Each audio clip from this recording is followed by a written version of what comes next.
toutes les nations y afflueront ce jour-là. Toutes les nations y afflueront. Des peuples s'y rendront en foule et diront, venez, montons à la montagne de l'Éternel, à la montagne de l'Éternel, à la maison du Dieu de Jacob, afin qu'il nous enseigne ses voies et que nous marchions dans ses sentiers. Car de Sion sortira la loi. De Sion sortira la loi. Dans la loi ici, on fait mention de la parole de l'esprit de sagesse, donc Dieu. Voilà. De Sion sortira la loi et de Jérusalem la parole de l'Éternel. Il sera le juge des nations, l'arbitre d'un grand nombre de peuples. De leurs glaives, ils forgeront des oyaux et de leurs lances des serpes. Une nation ne tirera plus d'épée contre une autre nation et l'on n'apprendra plus la guerre. Venez et marchons à la lumière de l'Éternel.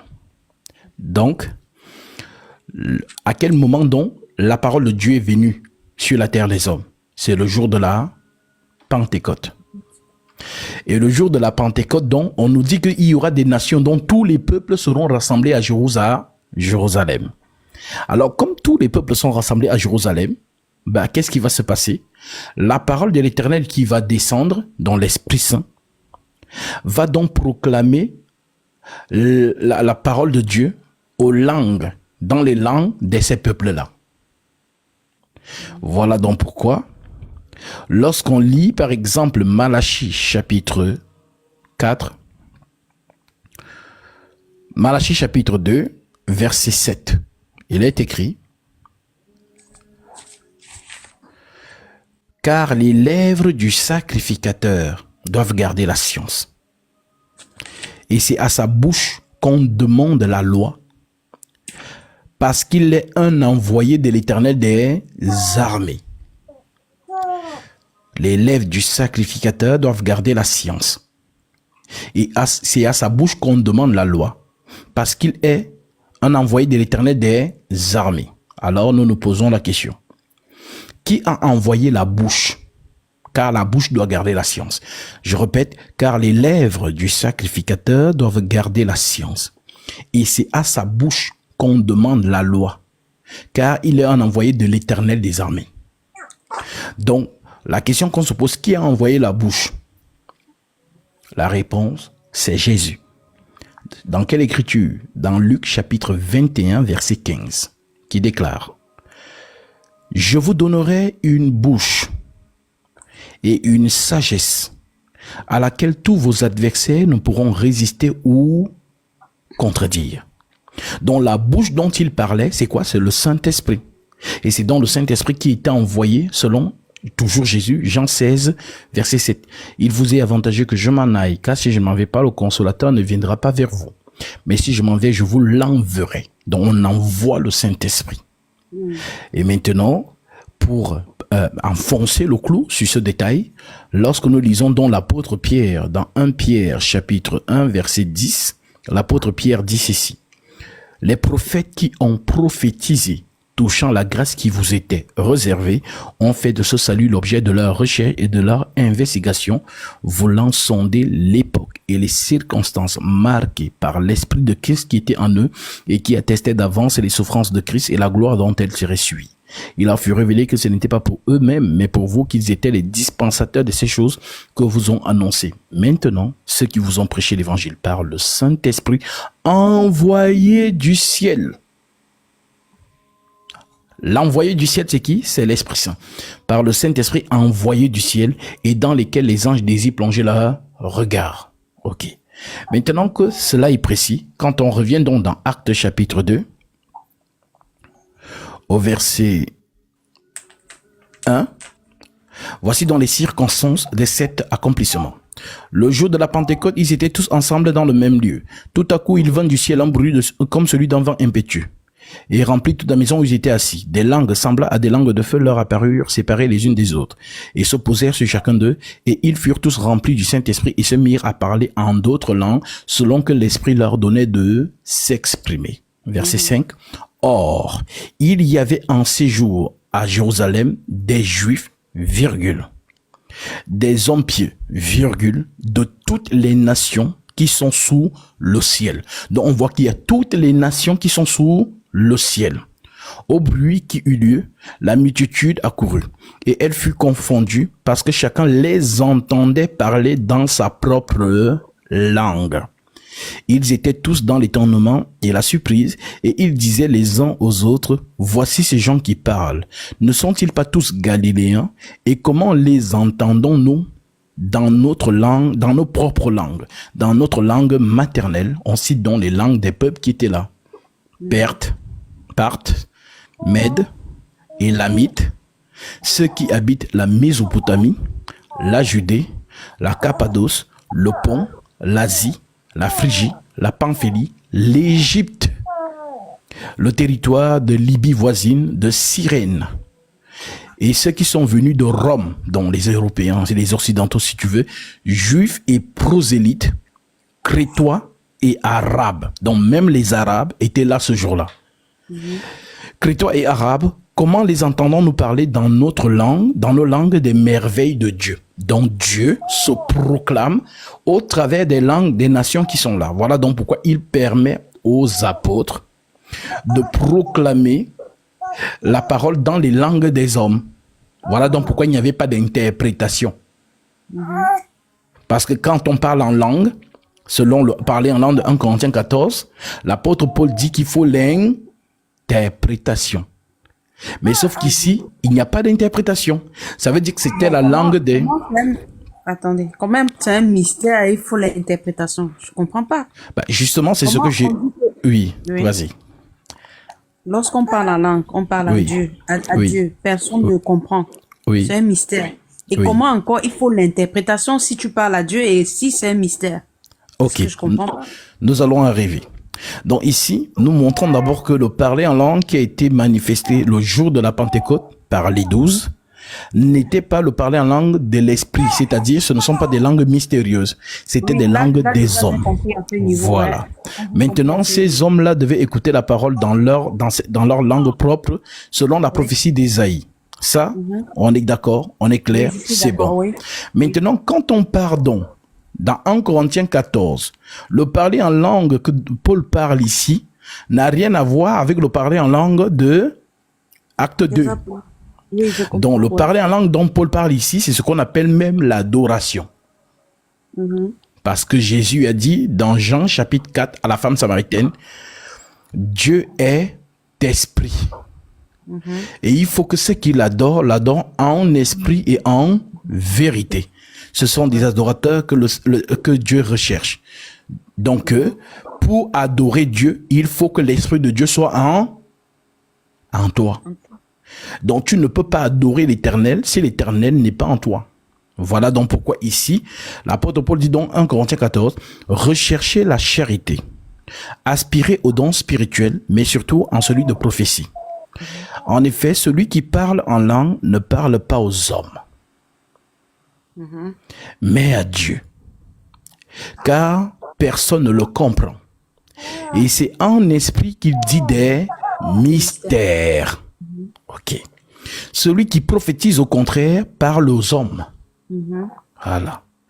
Les console, parle aux hommes, les édifie, les édifie, les exhorte, les console. Celui qui parle en langue s'édifie lui-même. Celui qui prophétie édifie l'Église. Celui qui prophétise édifie l'Église. Je désire que vous parliez tous en langue. C'est un souhait. Je désire. Il ne dit pas parler en langue. Non, il dit je désire que vous parliez tous en langue. Donc il souhaite que tous les membres du corps de Christ arrivent à ce niveau de parler en langue. Je désire que vous parliez tous en langue, mais encore plus que vous prophétisiez. Ça veut dire quoi? Quand vous entendez l'écriture, vos fils et vos filles prophétiseront. Vous verrez des visions. Exactement, ainsi de suite. Maintenant, la sœur en Christ qui a l'Esprit de Dieu parce qu'il faut comprendre le thème, parce que ce thème est toujours parfois mal compris dans l'esprit que c'est posé. Par exemple, lorsque Paul parle justement de prophétie, il y a la prophétie qui est parlée, c'est-à-dire parler de Dieu, c'est prophétiser. Ça veut dire que si toi, tu vas parler, je sais pas, à ton grand frère, à ta mère, de Jésus, tu es en train de lui prophétiser Jésus. C'est ça en fait aussi. Quand par exemple, tu as une vision, c'est aussi ce qu'on appelle prophétiser. Ça veut dire que l'esprit de prophétie se manifeste. Tu as une vision, tu as un songe, tu as une apparition. C'est ça qu'on appelle aussi prophétiser. Voilà. Donc, tu vas donc voir que les gens mélangent le mot partout. Donc, voilà pourquoi quand on parle de Anne, quand on parle de Séphora, même de Séphora, ou bien de Déborah, ces femmes avaient le don de prophétie. Ah bon? Oui, elles avaient le don de prophétie. Et un peu comme les deux filles de l'homme dans l'évangile, qui avaient deux filles vierges qui prophétisaient. Voilà. Donc, le don de prophétie peut se manifester en tous, c'est-à-dire le don de vision, le don de songe. Voilà, une personne justement qui a des apparitions ou des phénomènes surnaturels. Voilà. Maintenant, parler de Dieu à une personne, on appelle aussi ça prophétiser. Ah, ça. Tu vois, voilà. Donc, voilà. Maintenant, ici donc, quand Paul dit donc, celui qui prophétise, au contraire, parle aux hommes. Ça veut dire que quand tu vas aller parler à ton grand frère, ah, vraiment grand frère, donne ta vie à Jésus. C'est le Seigneur Jésus-Christ est venu pour racheter les âmes. Il dit, à quoi sert à l'homme de gagner le monde s'il perd son âme? Là, tu es en train de faire quoi? Tu prophétises.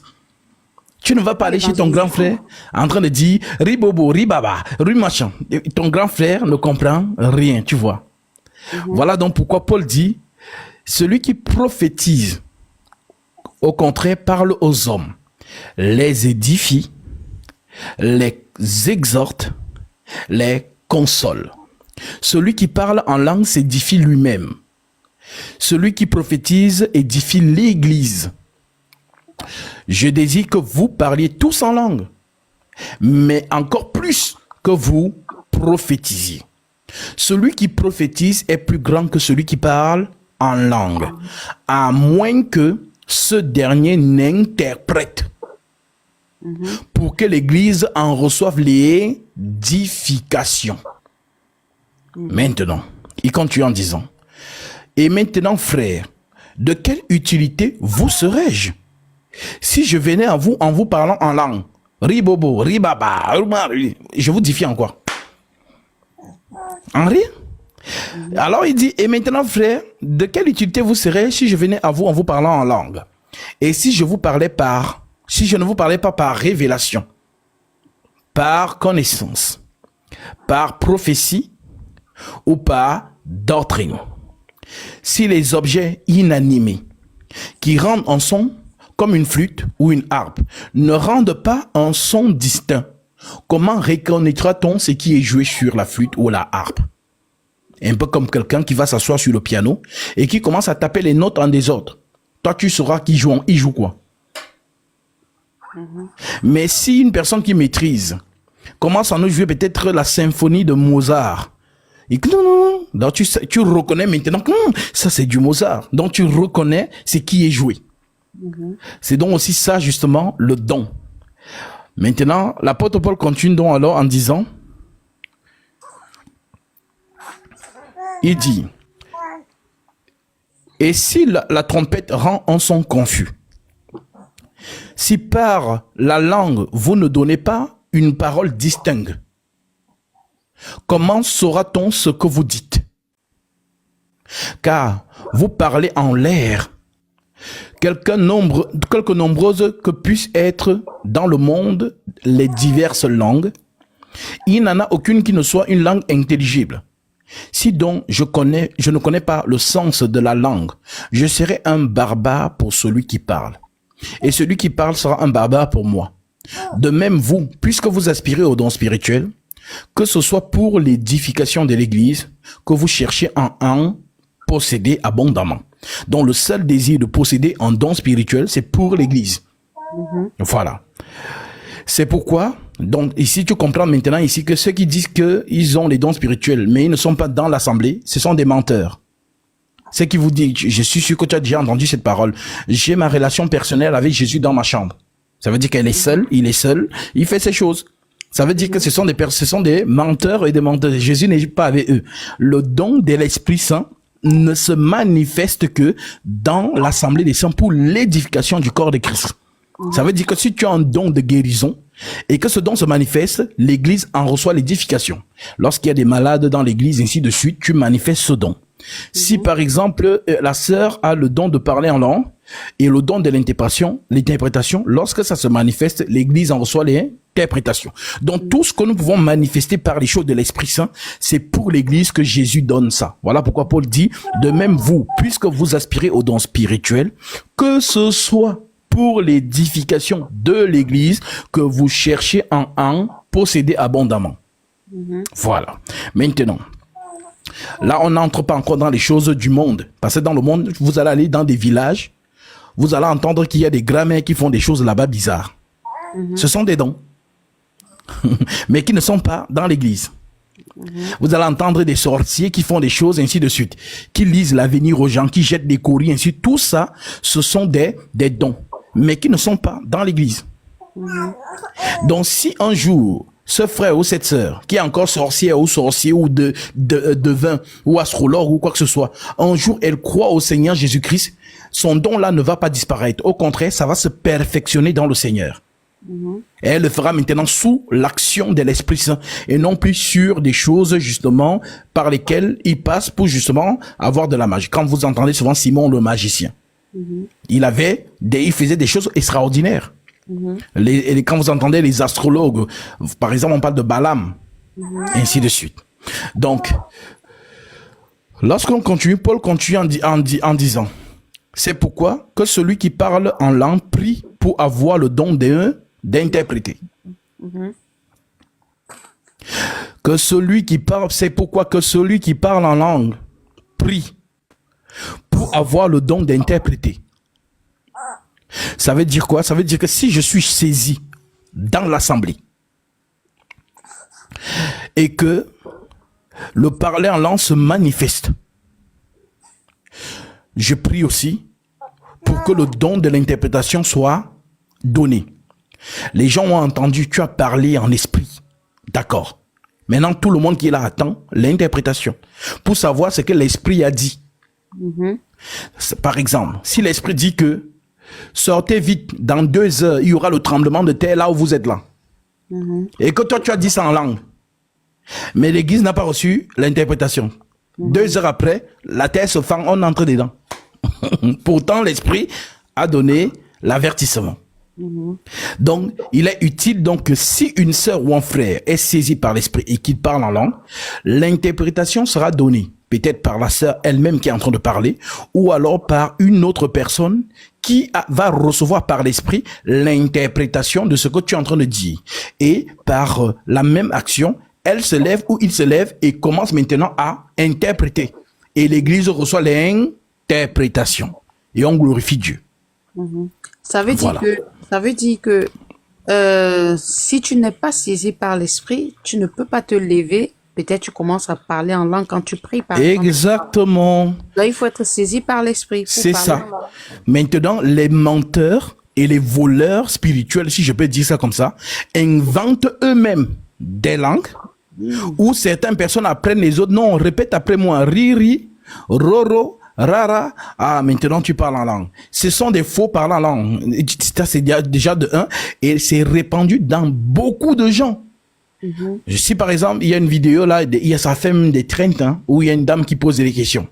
Elle dit, oui, est-ce que tu peux parler en langue? La personne dit, oui, bien sûr.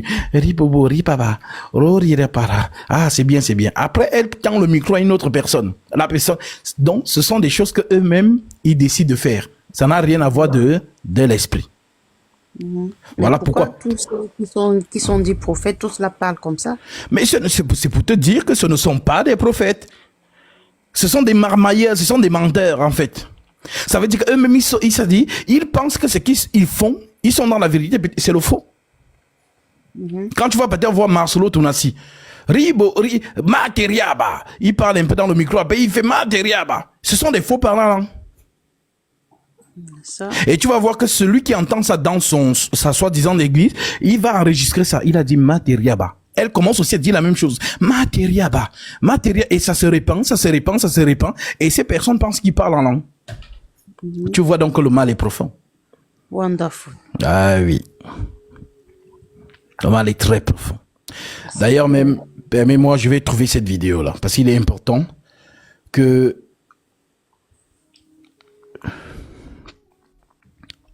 Pour montrer un exemple, hein, voilà, de ce que nous sommes en train de dire. Et maintenant, s'il arrive, peut-être que tu es saisi, ça peut aussi arriver que tu sois saisi par l'esprit, même chez toi, par exemple, pas forcément à l'église. Oui, c'est-à-dire que tu peux être chez toi, dans ta chambre, dans ton salon, tu es seul et tu as l'envie de prier. Tu commences maintenant à prier. Tu pries, et subitement, l'esprit prend le relais de cette prière. Et lorsqu'il prend le relais, c'est lui qui décide comment il prend le relais. Et c'est là que tu vas comprendre que ce n'est plus toi qui a donc maintenant le contrôle de ce moment. C'est maintenant une force invisible que tu ne vois pas qui est là. Et c'est cette parole que Paul dit dans Romains chapitre 26, que tu connais certainement. Romains chapitre 8, verset 26, il dit ceci. De même aussi, l'Esprit nous aide dans notre faiblesse. Car nous ne savons pas ce qu'il convient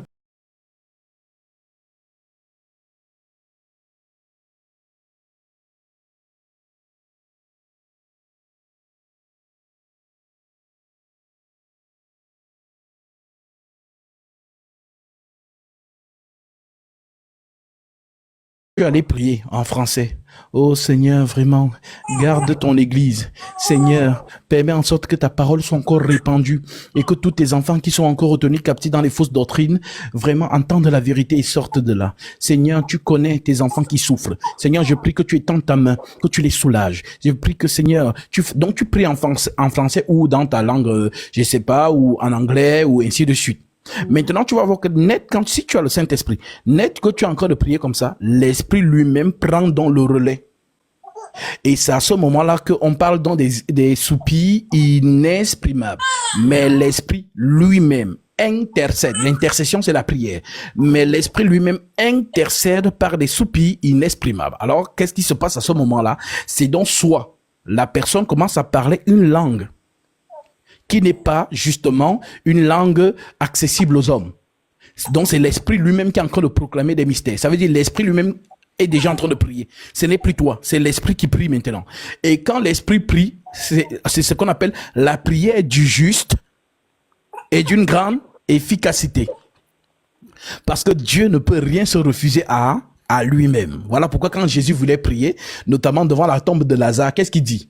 Je sais que tu ne me refuses jamais rien. Donc, quand Dieu veut quelque chose, ce qu'il veut, c'est manifeste. Donc, c'est ça dont le Seigneur, c'est-à-dire que lorsque l'Esprit prend le relais, le Seigneur ne se refuse pas. Ça veut dire que cette prière est vraiment devant le trône de Dieu. Dieu écoute sa propre prière. Donc, ça se manifeste soit par parler en langue, soit justement par des phénomènes surnaturels. Tu peux avoir tes mains qui s'allument. Oui. Tu peux avoir les mains que tu vois là. Les mains deviennent tout du feu.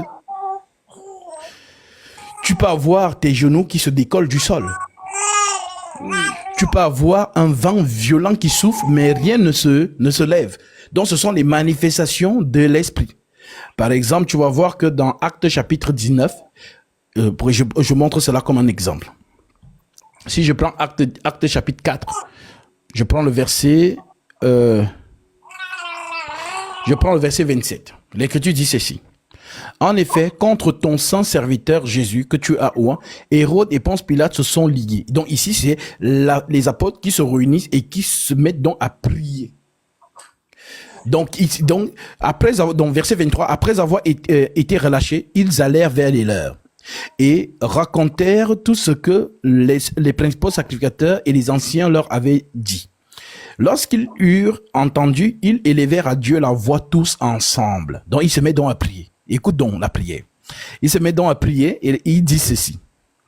lorsqu'ils l'eurent entendu, ils élevèrent à Dieu la voix tous ensemble et ils dirent, Seigneur, toi qui as fait le ciel, la terre et la mer, et tout ce qui s'y trouve. C'est toi qui as dit par le Saint-Esprit, par la bouche de notre Père, ton serviteur David, pourquoi ce tumulte parmi les nations et ces vaines pensées parmi les peuples? Les rois de la terre se sont soulevés, les plaines se sont liguées contre le Seigneur et contre son roi. En effet, contre ton saint serviteur Jésus, que tu as oint, Hérode et Ponce Pilate se sont liés dans cette ville avec les nations et avec les peuples d'Israël, pour faire tout ce que ta main et ton conseil avaient arrêté d'avance.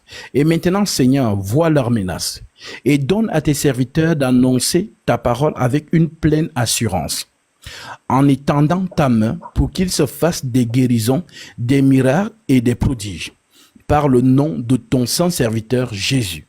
Quand ils eurent prié, le lieu où ils étaient assemblés trembla. Ils furent tous remplis du Saint-Esprit. Donc, ils ont déjà le Saint-Esprit. Hein. Mais quand l'Esprit donc se manifeste, c'est ce qu'on appelle rempli du Saint-Esprit. Un peu comme une femme qui est enceinte. Et subitement, son bébé, avec son pied, la tape. Donc, elle voit comme le bébé réagit. Donc, parce que l'Esprit du Seigneur, en fait, il est en nous, mais il est silencieux. Maintenant, lorsque tu entres dans l'état d'esprit de prière, il se peut qu'il se manifeste. Donc, c'est donc après la prière, voilà donc la manifestation qui se fait. Quand ils eurent prié, le lieu où ils étaient assemblés trembla. Et ils furent tous remplis du Saint-Esprit et ils annonçaient la parole de Dieu avec assurance. Donc, les manifestations de l'Esprit. L'Esprit se manifeste comme il veut. Par exemple, ici, c'est la terre qui tremble. Donc, quand on dit qu'ils sont remplis du Saint-Esprit, là, ça veut dire qu'ils sont maintenant dans un état second. C'est qu'on appelle l'extase. Parce que Dieu lui-même a entendu la prière et Dieu lui-même exauce maintenant la prière. Et voilà donc comment partout ils vont partir, ils vont prêcher, les miracles vont être manifestes, ils vont prêcher les guérisons, ainsi de suite. Parce que quoi? Ils ont prié pour ça, puisque quand ils prêchaient Jésus, quand on les attrapait, on les fouettait. Donc, ils ont commencé à trembler un peu que, si on commence à nous fouetter comme ça partout on part, bon, demandons à Dieu, parce que c'est Dieu qui nous a envoyés. Alors, ils demandent à Dieu, Dieu, toi-même tu vois déjà ce qui est en train de se passer, donne-nous d'annoncer ta parole avec assurance. Ça veut dire qu'on n'ait pas peur et que ta main nous accompagne. Quand nous prêchons, voilà qu'il y a des choses surnaturelles et que les gens voient vraiment que ces gens-là, il y a un esprit avec eux qui accomplit les choses. Donc, c'est donc ça. Voilà donc pourquoi, oui, Romains chapitre 8, verset 26, nous ne savons pas ce qu'il nous convient de demander dans nos prières, mais l'Esprit lui-même intercède par des soupirs inexprimables. Et celui qui connaît la pensée de l'Esprit sait ce que l'Esprit demande, parce que c'est selon Dieu qu'il intercède en faveur des saints. Donc oui, c'est donc ça qui peut se manifester comme parlant en langue, ainsi de suite. Ça veut dire qu'aucun homme ne peut, parce que par exemple moi, j'ai ce don de parler en esprit. Mais je ne peux pas le déclencher de moi-même. Un peu comme si tu me disais, frère Gatsby, parle un peu en langue. Je ne peux pas. Ouais. Mais quand je suis dans mes prières secrètes et que justement, j'élève au Seigneur la voix, lui-même il vient et commence donc maintenant à proclamer des choses. Parfois, ça peut être très mystique. S'il y a une personne qui a peut-être mis une petite caméra qui me voit, il va se dire que mais qu'est-ce qu'il est en train de faire? Il parle avec qui? Qu'est-ce qui se passe? Pourquoi? Parce que les manifestations qui sont là à ce moment sont surnaturelles. Imagine, tu guettes dans le trou de la porte. Tu vois une personne qui est suspendue dans le vide. Tu vas dire que c'est la sorcellerie. On est d'accord. Donc, tu vas fuir. Même si c'est ta mère, même si c'est qui vient te trouver dans cet état, tu es en train de prier et subitement, tu es silencieux, tes genoux sont décollés du sol. Tu planes. Donc, tu es vraiment en surface, suspendu au milieu de ta chambre comme ça. Ben, les gens vont fuir. Pourtant, à ce moment-là, net, c'est-à-dire, l'esprit lui-même, justement, prend le relais. Donc, c'est donc ça, en fait. Et justement, lorsqu'on est bien enseigné de cette manière, là, maintenant, on sait qui force et qui ne force pas. Donc, ce que la plupart des gens que tu connais dans les églises réveillées, ainsi de suite, voilà, ce sont des faux parlers en langue que les gens ont. Voilà. Ce n'est pas le vrai parler en langue. D'accord. Voilà. Merci, bien noté. Okay, donc c'est le pourquoi ceux qui n'ont pas encore Non, ça ne peut pas venir de toi-même. Ce n'est pas toi qui décides. Et je prenais un exemple. Tu es peut-être bilingue. Moi aussi.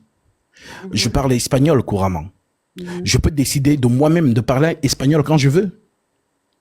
Mais je ne peux pas décider de parler en langue quand je veux. Donc, si tu vois une personne qui décide, pourquoi ils font ça? Ils font ça par rapport à l'apôtre Paul qui dit, je parle en langue plus que vous tous.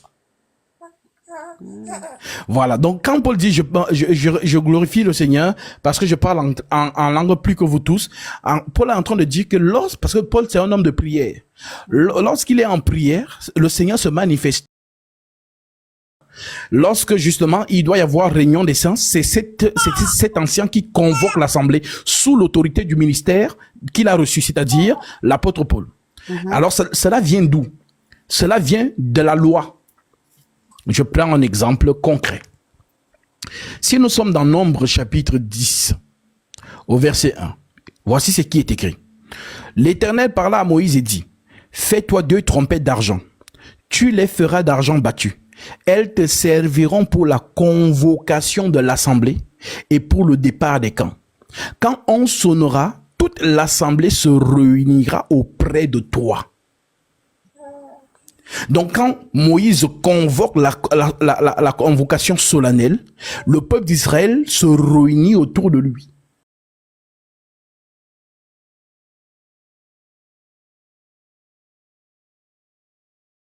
Les apôtres aussi vont faire. Je prends par exemple Actes chapitre 6. Dans Actes 6, au verset 1, l'Écriture dit, « En ce temps-là, le nombre des disciples augmentant. Les Hellénistes murmuraient contre les Hébreux parce que leurs veuves étaient négligées dans la distribution qui se faisait chaque jour. Les 12 convoquèrent la multitude des disciples. » Donc, on n'improvise pas ces moments. C'est l'homme de Dieu qui convoque le peuple de Dieu. Voilà. Voilà donc pourquoi avec nous, il n'y a pas de jour. Non, c'est lundi, c'est mercredi, c'est jeudi, c'est samedi. Non, on ne programme pas ces choses. C'est-à-dire que selon que l'Esprit Saint guide, c'est aussi comme ça que nous honorons justement les assemblées des saints. Donc, lorsque nous sommes donc convoqués, Paul dit donc dans 1 Corinthiens chapitre 14, verset 26, « Que faire donc, frères, lorsque vous vous assemblez? Les uns ou les autres parmi vous ont-ils un cantique? » Ça veut dire que dans le rassemblement des saints, il n'y a pas de chorale. Il n'y a pas groupe des chantres. Non, ça, ce sont les choses du Vatican et du monde. Dans l'assemblée des saints, c'est le corps du Christ qui est rassemblé. Et dans le corps du Christ, aucun membre n'est handicapé. Tous les membres fonctionnent. Donc, nous sommes réunis là par un esprit. Et c'est donc par cet esprit que nous sommes assemblés. Voilà donc pourquoi quand Paul dit, vous allez voir dans cette même lettre, je ne permets pas à la femme, que les femmes se taisent dans les assemblées. Les gens pensent que se taire, elle ne doit pas chanter. Non, puisque quand on tonne le cantique, c'est tous les membres du corps du Christ qui élèvent la voix pour chanter. Nous sommes là dans justement l'adoration. Nous sommes là dans, on loue l'Éternel ensemble, parce que nous sommes membres du corps du Christ. Voilà. Donc, que faire donc, frère, lorsque vous vous assemblez? Les uns ou les autres parmi vous ont-ils un cantique, une instruction, une révélation, une langue, une interprétation? Que tout se fasse pour l'édification. En est-il qui parle en langue? Que 2 ou 3 ou plus parlent, chacun à son tour, et que quelqu'un interprète. S'il n'y a point d'interprète, qu'on se taise dans l'église et qu'on parle à soi-même et à Dieu. Ça veut dire quoi? Ça veut dire que quelqu'un peut être en train de prier dans son cœur. Genre, tu es comme ça, tu médites des paroles dans ton esprit, dans ton cœur. Voilà. Maintenant, dès lors que tu le proclames, ça veut donc dire que il faut l'interprétation. Donc, si une sœur se met à parler en langue, nous, on ne va pas négliger ça. On va se taire. Chut. On entend. Tout le monde écoute. Dès qu'elle finit, on attend l'interprétation. S'il n'y a pas d'interprétation, on rejette ça. Ah, ça. Voilà.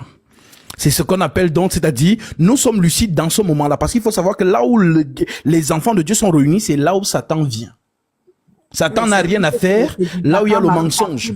Voilà. C'est du vacarme partout dans des églises. Bah oui, c'est du vacarme. On parle partout. C'est ça.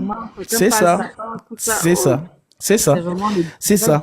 Donc, s'il y a un endroit où on doit être concentré, c'est lors de l'assemblée des saints. Parce que là où les fils de Dieu se réunissent, c'est là où l'ennemi vient aussi au milieu d'eux pour confondre. Donc, il faut donc que nous soyons lucides et on veille sur tout. La sœur, le frère est saisi par la langue, on arrête. Même si c'est moi qui est en train de prêcher, je me tais. J'écoute. Dès qu'il finit ou qu'elle finit, on attend l'interprétation. S'il n'y a point d'interprétation, on rejette ça. Et on continue.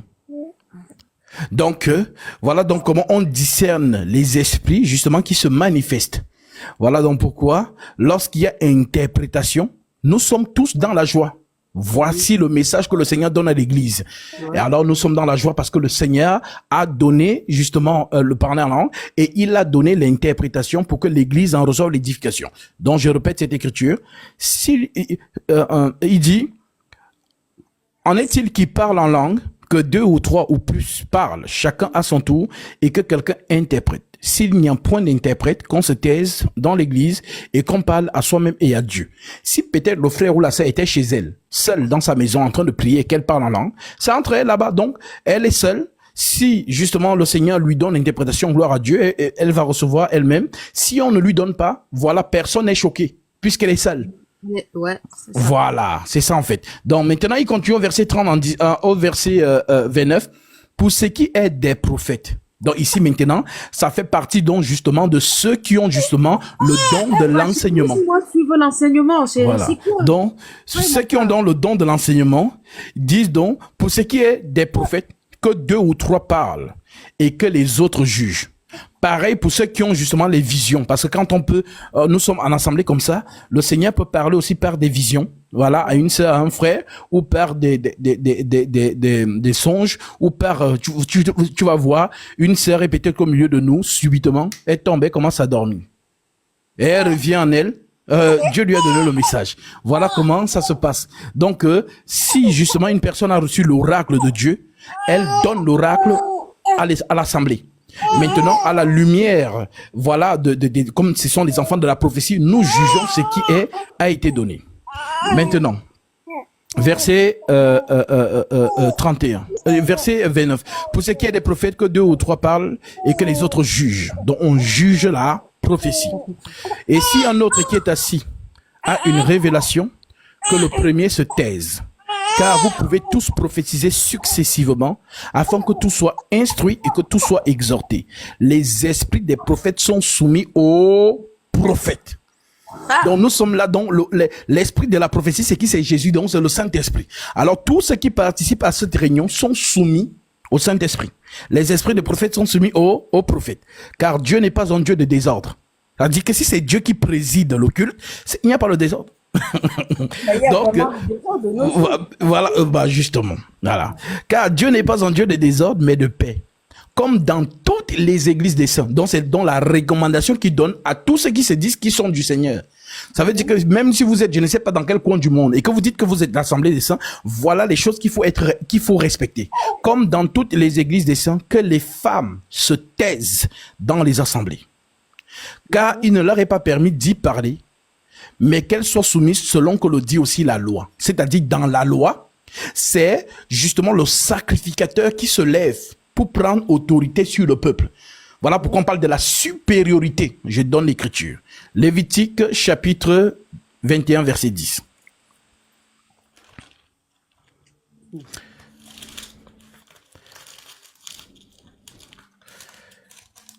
Lévitique 21 10 déclare ceci. Le sacrificateur, on ne dit pas la sacrificateuse, ok?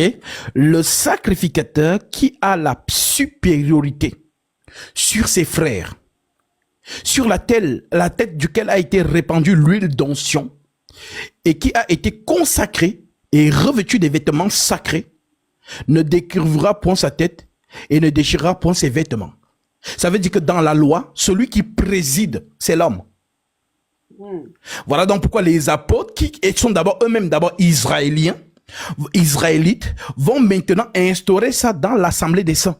Voilà pourquoi dans le corps du Christ, lorsqu'il y a réunion des saints, celui qui prend autorité, c'est celui sur qui il y a la supériorité. Ça veut dire que l'église ne marche pas en désordre. Dans l'église, il y a un homme que Dieu a donné la supériorité. Je prends l'écriture. Nous prenons ici Hébreux, Épître aux Hébreux, chapitre 13, verset 17. Il est écrit ici. Épître aux Hébreux, chapitre 13, verset 17. Il est écrit: obéissez à vos conducteurs et ayez pour eux de la déférence, car ils veillent sur vos âmes, comme devant en rendre compte, qu'il en soit ainsi, afin qu'ils le fassent avec joie, et non en gémissant, ce qui ne vous serait d'aucun avantage.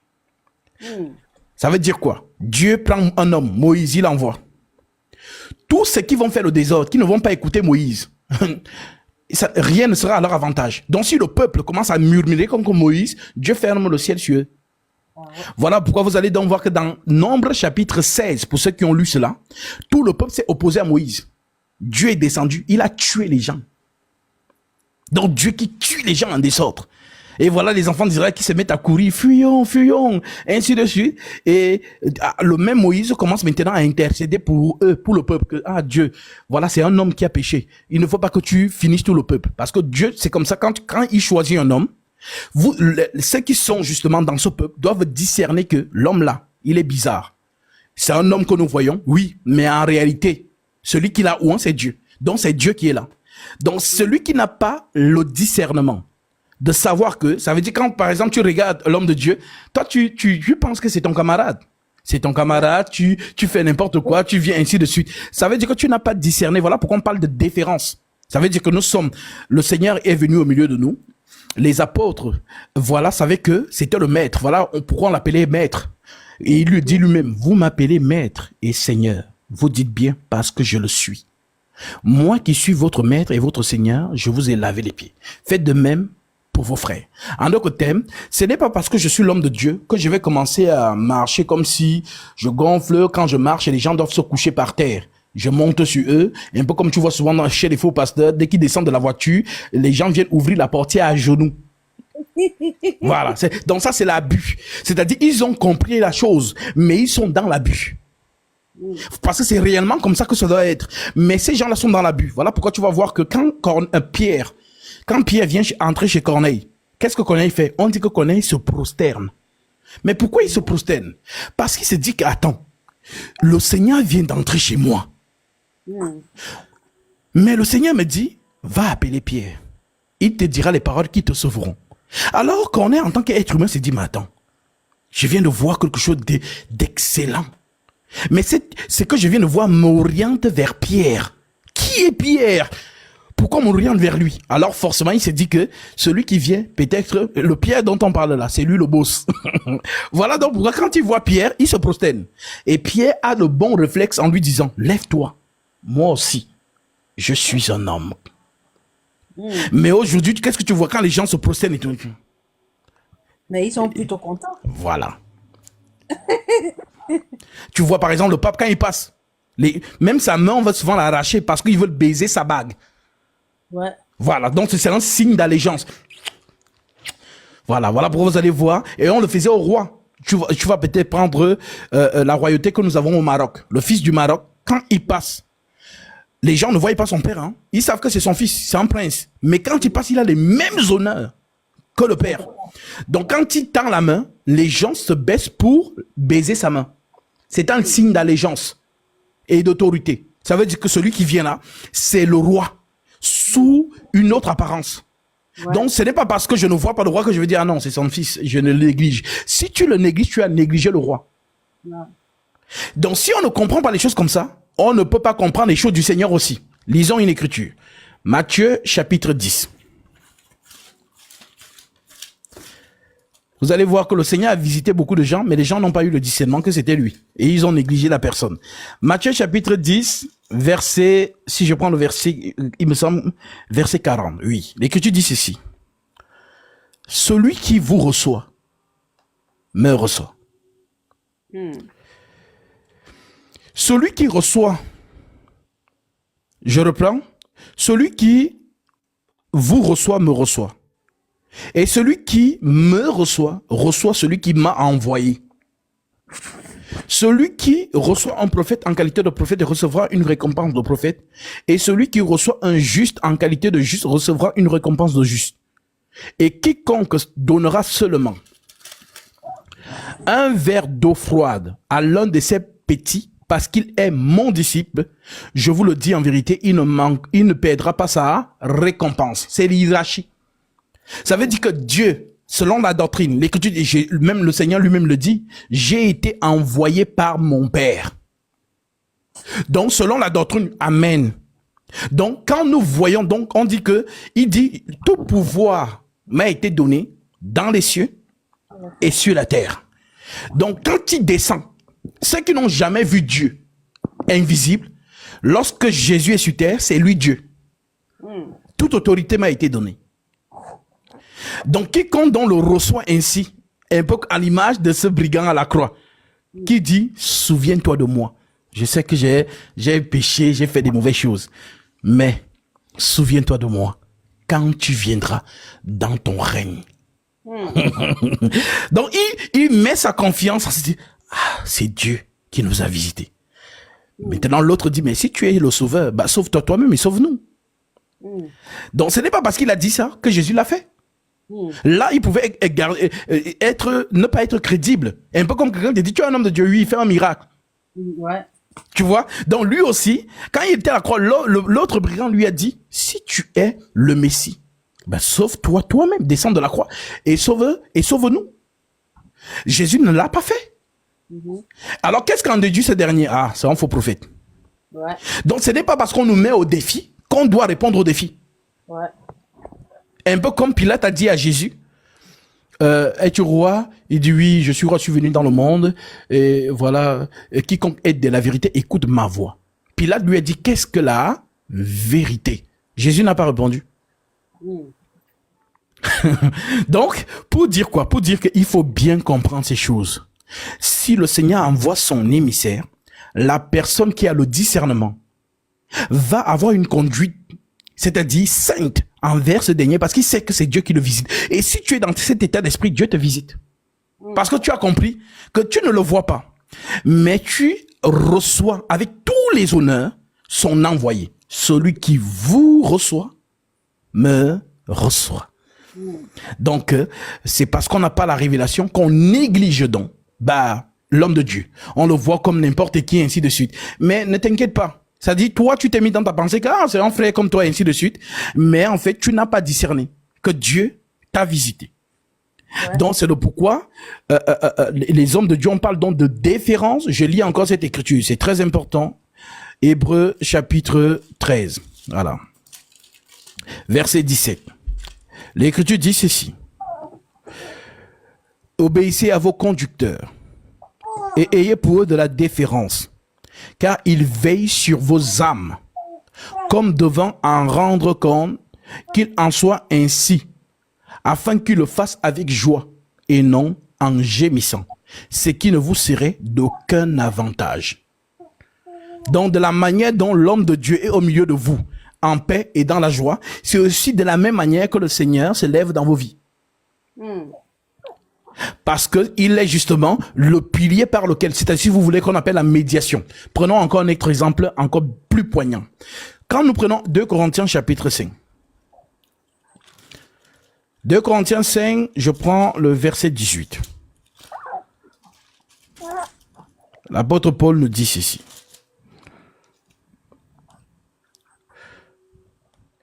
Et tout cela vient de Dieu, qui nous a réconciliés avec lui par Christ. Donc Dieu nous réconcilie à lui par Christ. Il y a toujours un médiateur. Maintenant, écoutez. Et qui nous a donné le ministère de la réconciliation. Car Dieu était en Christ, réconciliant le monde avec lui-même, en n'imputant point aux hommes leurs offenses.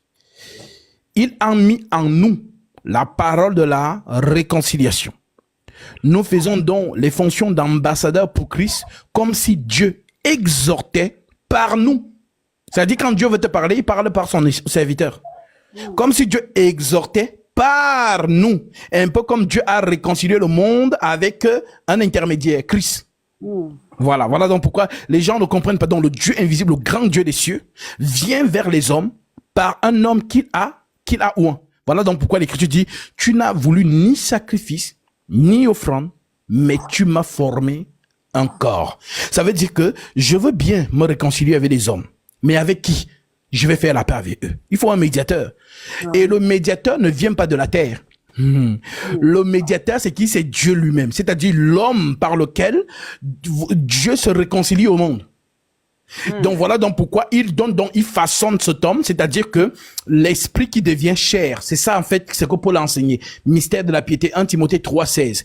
Le mystère de la piété est grand. Dieu a été manifesté en chair, justifié par l'esprit, vu des anges, prêché aux gentils, cru dans le monde, élevé dans la gloire.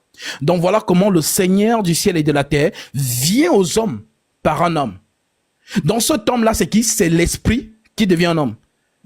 Voilà. Donc c'est ainsi que cet homme dont est venu, il a choisi 12 personnes. Il le dit lui-même. N'est-ce pas moi qui vous ai choisi, vous les 12? Et l'un parmi vous est un démon. Donc si j'ai choisi le démon qui soit au milieu de vous, c'est parce que le démon a son rôle à jouer. Et le rôle du démon, c'est justement de me trahir. Voilà, c'est son rôle. Voilà pourquoi Jésus dit à Pilate, celui qui m'a livré à toi commet le plus grand péché. Et nous savons tous que celui qui a commis le plus grand péché, c'est qui? C'est l'esprit qu'on appelle Satan. Alors, qui est Judas Iscariote? Judas Iscariote, c'est le tabernacle de l'esprit de Satan. Jésus, c'est qui? C'est le tabernacle de Dieu. Donc, les deux sont sur terre en même temps. Judas et Jésus. Mais l'humanité a vu deux hommes. Mais ceux qui ont les yeux de la prophétie ont compris que le mensonge et la vérité étaient sur terre. Chacun a son tabernacle. Quand on parle du tabernacle, c'est comme un sanctuaire. Donc le sanctuaire de Satan, c'est Judas Iscariote. Le sanctuaire de Dieu, c'est Jésus. C'est ce qu'on appelle donc les mystères. Donc Paul qui prêche deux mystères. Mystère de la piété, le sanctuaire de la piété, et le mystère de l'iniquité, le sanctuaire de l'iniquité. Donc ces deux maisons, c'est-à-dire l'esprit doit venir habiter dans la maison de la piété. Voilà pourquoi ce jour-là, les cieux s'ouvrent et l'esprit descend sur Jésus. En lui habita corporellement toute la plénitude de la divinité. C'est de la même manière que l'esprit de l'ennemi habite en Judas Iscariote. D'où le fait que tout ce que Judas Iscariote fait, c'est de l'ennemi. Voilà donc pourquoi on lui confie donc le rôle du méchant, l'accusateur. Donc, si on comprend ces choses, à ce moment-là, on comprendra c'est quoi l'Église et c'est quoi l'homme de Dieu. Maintenant, nous donc, quand on nous donne des honneurs, nous devons être justement on doit faire très attention parce que nous sommes la cible de l'ennemi. L'ennemi nous connaît sur la terre. Comme on connaissait Paul, les démons ont dit aux 7 fils de Sévas, nous connaissons Jésus, nous connaissons Paul, mais vous, qui êtes-vous? Ça veut dire que dans le plan, l'échelle divine, c'est-à-dire l'hiérarchie, les démons savent qui est du ciel. En fait, si vous voulez, les hommes de Dieu, ce sont des anges, mais sur la terre, enfermés dans des corps.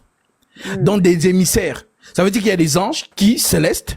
Il y a maintenant des anges qui sont venus sur la terre et qui demeurent avec les hommes. Ce sont eux qu'on appelle les prophètes, qui vont donc prophétiser, donc faire des oracles. Voilà pourquoi Paul pouvait dire, vous m'avez reçu comme un ange de Dieu, comme Jésus-Christ. Galates chapitre 4, verset 14. Je vais lire ça. Oh, chérie, reste tranquille. Laisse-moi suivre l'évangile. Oh là là. Galates 4, 14. Il est écrit.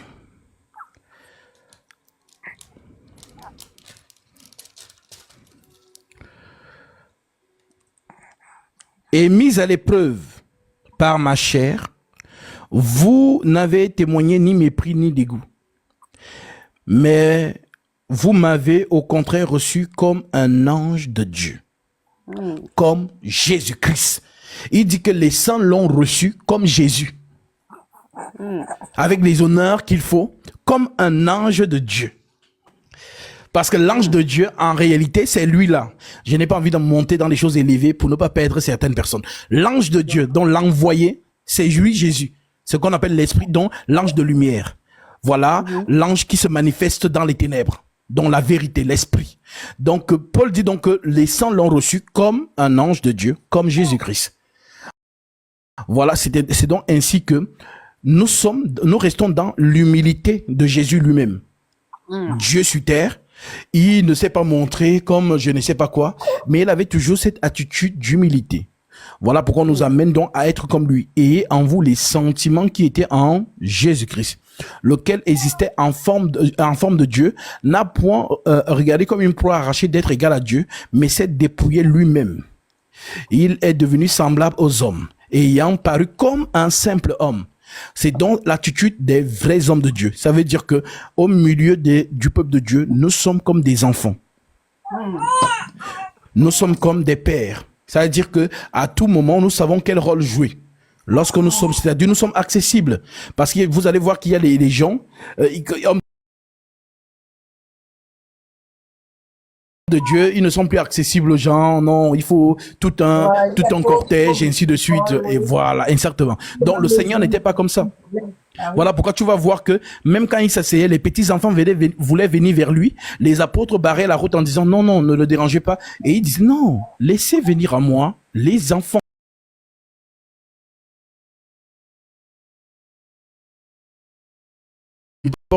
Genre le roi, le pape ou j'en sais rien. À ce moment-là, tu montres que tu n'es pas de lui. Tu montres justement que tu es là pour les honneurs. Et l'ennemi, je vous assure, il nous guette. Il sait ce que l'homme aime. Voilà pourquoi même quand je suis dans ce exercice et que quelqu'un m'offre peut-être, je ne sais pas, un voyage en jet privé, je dois reconnaître, je dois savoir à quel moment ces choses, je dois faire attention. Voilà. Donc parce que si tu ne te contrôles pas, tu t'oublies et tu commences à aimer les choses de la terre. Donc l'esprit de la cupidité te saisit donc et c'est comme ça que tu te perds. Donc nous devons être toujours lucides parce que Paul et Silas, Jésus lui-même, il a transformé le pain. Les gens l'ont suivi et les gens l'ont cherché. Il est où? Il est où? Et quand Jésus a vu cette foule, il leur a dit, vous ne me cherchez pas parce que vous avez compris le sens de mes miracles. Mais vous me suivez parce que vous avez mangé des pains. Alors il y a beaucoup de gens comme ça. Tu vas voir, tu as vu, mais il y a un nouveau pasteur là, il s'appelle Gatsby. Allons chez lui. Oh, il y a le miracle chez lui. Donc les personnes viennent parce que justement, il y a quoi? La manifestation de Dieu. Donc ces gens-là ne viennent pas pour la parole. Parce que nous venons pour proclamer les oracles, dont la parole de Dieu, mais d'autres viennent pour les miracles, pour telle chose, pour telle chose, pour telle chose. Voilà donc pourquoi vous entendez souvent des choses comme « Homme de Dieu, prophétise sur ma vie ». Donc moi, Gatsby, je vais prophétiser sur ta vie, c'est moi Dieu. Homme de Dieu, localise mes finances. Vous ne prophétisez pas aussi. Donc pour dire, c'est justement parce que les faux hommes de Dieu, justement, on fait croire aux gens que c'est eux qui donnent des choses. Alors les gens, prophétise sur ma vie, prophétise sur mes thèmes. Oui, je demande si ça ne vous arrive pas parfois de prophétiser sur quelqu'un. Est-ce que l'homme peut prophétiser sur un autre? Non. C'est sous l'action de l'Esprit Saint. Je ne fais rien de moi-même. C'est-à-dire, je ne laisse à ma chair de n'improviser quoi que ce soit. Je fais les choses sous l'action de l'Esprit Saint. Oui, mais je demande si Dieu vous a déjà permis une fois de prophétiser sur quelqu'un. Tu peux parler, mais c'est-à-dire, ce n'est pas comme un menu où tu peux appuyer. C'est comme si tu me posais la question de dire, est-ce que Dieu t'est déjà dans Dieu, donne-moi aussi, je vais prophétiser pour les gens. Non. L'esprit de la prophétie, c'est lui qui parle. Et c'est pas tous les jours, c'est pas constant au fait. Non, ça n'a rien à voir. Je vous dis que les faux hommes de Dieu, c'est-à-dire que ce soit les faux hommes Dieu du Congo, des États-Unis, les gens là ont vendu un faux Jésus aux gens. Les gens ont cru au faux Jésus. D'ailleurs, l'apôtre Paul le dit dans 2 Corinthiens chapitre 11, verset 1. Oh, si vous pouviez supporter de ma part un peu de folie, mais vous me supportez, car je suis jaloux de vous d'une jalousie de Dieu, parce que je vous ai fiancé à un seul époux pour vous présenter à Christ comme une vierge pure. Toutefois, de même que le serpent séduisit Ève par sa ruse, je crains que vos pensées ne se corrompent et ne se détournent de la simplicité à l'égard de Christ. Car si quelqu'un vient vous prêcher un autre Jésus, donc les gens sont venus avec un autre Jésus, ça veut dire que tu sais, il y a des gens parfois qui m'appellent. Vraiment, homme de Dieu, vraiment, j'ai telle chose, j'ai ceci, j'ai telle société. Et quand ils commencent à faire ça, je les arrête direct. J'ai dit, voilà donc pourquoi les faux prophètes, vous donnez de la force aux faux prophètes. Parce que quand tu commences déjà à montrer aux faux prophètes que tu as ceci, tu as cela, alors je peux commencer. Oh, ribobobobobo. Je vois qu'il y a une saison de maigre. Donc, je commence à te mélanger les choses. Oh, je vois des vaches maigres. Dieu me montre des... Oh!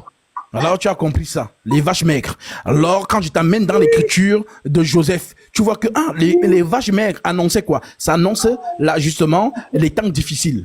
Donc, tes sociétés vont maigrir. Alors, pour que ça n'arrive pas, sème! Je commence à te marmailler. Toi-même, tu vois que la chair de poule sort sur toi. Directement, tu viens avec l'offrande de s'aimer ton Isaac, tu poses. Voilà comment ces gens agissent. Ce sont des faux hommes de Dieu. Je suis vraiment les gens comme comment ils s'appellent en Côte d'Ivoire? Les Raoul Wafo. Ce sont des menteurs. Oh non, je suis le prophète, je dois consulter l'esprit pour voir si tu dois ouvrir ta société. Ce sont des menteurs.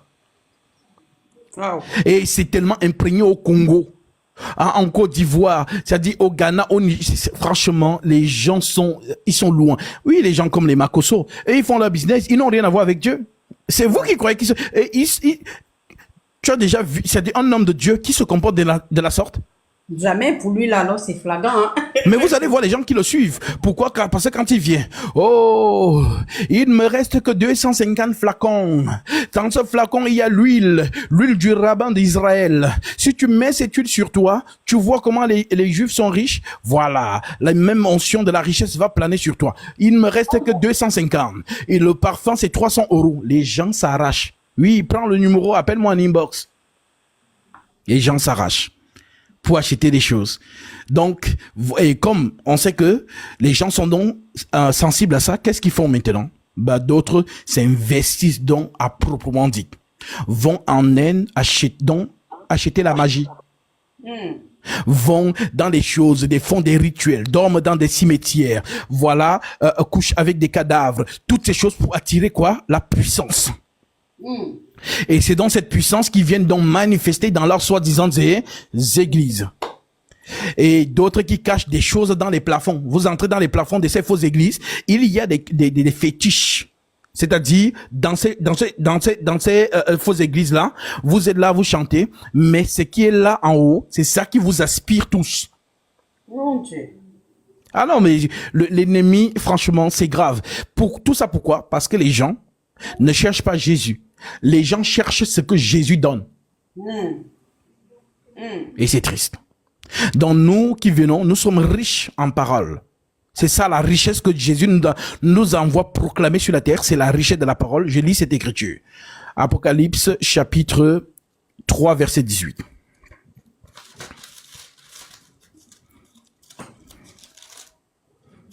Apocalypse 3, 18, l'écriture dit ceci.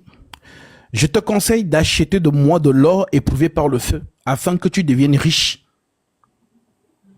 Donc l'or éprouvé par le feu, c'est quoi? C'est la vraie parole. Et c'est ce que l'Écriture dit. Heureux ceux qui ont faim et soif de la justice, car ils seront rassasiés. Heureux les pauvres en esprit, parce que l'esprit, c'est la parole. Les paroles que je vous ai dites sont esprit et vie. Jean chapitre 6. Donc, tant que la parole de l'esprit n'est pas encore là, nous sommes pauvres en esprit, pauvres en parole. Alors nous attendons l'esprit de la vérité, le Saint-Esprit, pour proclamer les oracles de Dieu. Et là, nous accédons dans la richesse divine, qui n'est rien d'autre que la connaissance. Mon peuple périt parce qu'il lui manque la connaissance. Donc quand tu vois ça, le faux pasteur, il va prendre cette écriture, il va dire, regarde, achète de moi de l'or éprouvé par le feu, afin que tu deviennes riche. Et les gens vont commencer justement à acheter, à proprement dit. Voilà pourquoi vous allez voir que les faux pasteurs qui vont faire des labellons. Il fait un labellon, il met sa photo. tu achètes. Le labello de l'onction. Voilà, quand tu as ça, tu mets, les gens achètent. Oh, les eaux. Il fait l'eau, il met une banderole avec sa photo. Il vend. Ça donne l'argent. D'autres, ils vendent les mouchoirs. D'autres vendent leurs photos que leurs fidèles doivent mettre dans la maison. C'est-à-dire, c'est un business lucratif. C'est-à-dire, ça donne. Le Vatican, eux, ils ont leur business qui donne. Marie qui est montée au ciel le 15 août. Les neuvaines, les miséricordes divines, les maris qui défait des nœuds. Voilà, les gens font des trucs, les inscriptions de messe. C'est écrit où dans la Bible? Vous savez combien de gens payent pour venir compris pour leur mort dans le Vatican? Donc, c'est tout un business et un business lucratif. Alors, nous disons aux enfants de Dieu, ceux qui aiment la vérité, bien évidemment. Parce que vous voyez que même lorsqu'on proclame la vérité, Paul nous a dit que les gens ne vont pas écouter. 2 Timothée 4:3, car il viendra un temps où les hommes ne supporteront pas la saine doctrine, mais ayant la démangeaison d'entendre des choses agréables, ils se donneront une foule de docteurs selon leur propre désir, détourneront l'oreille de la vérité et se tourneront vers les fables. Voilà pourquoi vous allez voir que mon côté mystique ou exorciste, je ne le montre pas. Parce que c'est ce que les gens vont voir. Et les gens ne seront pas là pour la parole de Dieu. Ça veut dire que le Seigneur exprime ce côté-là lorsqu'il faut le faire. Lorsqu'il faut le faire, parce que le même apôtre Paul dit, la parole, le royaume des cieux ne consiste pas seulement en parole, mais par une démonstration d'esprit et de puissance. Donc voilà donc pourquoi les choses de Dieu, seul Dieu les déclenche. L'homme n'a pas, c'est-à-dire si je commence à faire les choses et je crois que je les fais de moi-même, alors à ce moment-là, l'esprit de l'orgueil peut me saisir. Et je commence à être adoré et vénéré par des gens, de manière indirecte. Oui, donc c'est donc ça. Seul Jésus-Christ manifeste la puissance. Il nous a donné l'autorité à tous les membres de son corps. Il a dit, voici les miracles qui accompagneront ceux qui auront cru. Donc ça ne me sert à rien de vous faire des miracles si vous n'avez pas la vérité. C'est la vérité qui délivre. Psaume chapitre 106. Dans leur détresse, ils crièrent à l'Éternel et l'Éternel leur envoya sa parole et sa parole les délivra. C'est la parole qui délivre. Vous connaîtrez la vérité et la vérité vous affranchira. Lorsque le Fils vous aura affranchi, alors vous serez réellement libre. Ce ne sont pas des miracles. Ah, vraiment, que celles et ceux qui ont les oreilles pour entendre. Donc, voilà ma sœur, nous sommes dans la simplicité de la prophétie, comme Paul l'a dit. Oh, si vous pouviez supporter de ma part un peu de folie, mais vous me supportez, car je suis jaloux de vous d'une jalousie de Dieu, parce que je vous ai fiancé à un seul époux pour vous présenter à Christ comme une vierge pure. Toutefois, de même que le serpent séduisit Ève par sa ruse, je crains que vos pensées ne se corrompent et ne se détournent de la simplicité à l'égard de Christ. Voilà. Paul lui-même, il est allé faire un miracle, je ne sais pas où, avec, je ne sais pas s'il était avec Silas. Là-bas, on l'a porté, on leur a dit là-bas que des dieux nous ont visités sous forme humaine. On l'a porté, on a dit que non, toi, tu es notre Dieu maintenant. Justement, il a réprimandé ces personnes. Parce que c'est ça l'ennemi. L'ennemi veut aussi que nous donc de toi, si tu sais que tu peux avoir la gloire, l'ennemi est là pour nous exciter à ces choses. Mais l'homme de Dieu doit être lucide. Tu dois vraiment être lucide comme Jésus lui-même quand le peuple a décidé de venir le faire roi. Parce qu'il avait transformé les pains et ainsi de suite. Et on dit qu'il sait ce qui va de cette foule. Il a disparu de cette foule. Il est parti. Parce qu'il savait que ceux qui viennent le nommer roi là, ils ne viennent pas le nommer roi parce qu'ils ont compris la parole. Mais parce qu'ils ont dit que si on a un roi qui transforme le pain, ça veut dire que notre peuple ne va plus jamais avoir faim. Donc quand on a faim, il claque juste les doigts et le pain apparaît partout. Ouais. Voilà. Voilà donc ma sœur. Voilà donc franchement, vous les enfants de Dieu, mettez vraiment vos genoux au sol. Priez pour tous les enfants de Dieu qui sont encore retenus captifs dans les fausses doctrines. Priez. Dieu les sortira par sa parole. Lorsque nous proclamons la sainte doctrine, ne vous inquiétez pas, il y a les gens qui nous écoutent, les gens qui nous appellent. Que c'est que vous avez dit là? Là-bas, on ne nous avait pas dit ça comme ça. On entre avec cette personne à la profondeur des Saintes Écritures, la personne comprend et sort. Voilà comment nous ne pouvons que délivrer ces personnes. La vraie délivrance, c'est la connaissance. Ouais, voilà. Ouais, c'est ça. Voilà ma sœur. D'accord. En tout cas, j'ai compris. Que le Seigneur soit glorifié. Amen. Shalom à toi. Passe à quelqu'un d'autre. Shalom. Shalom.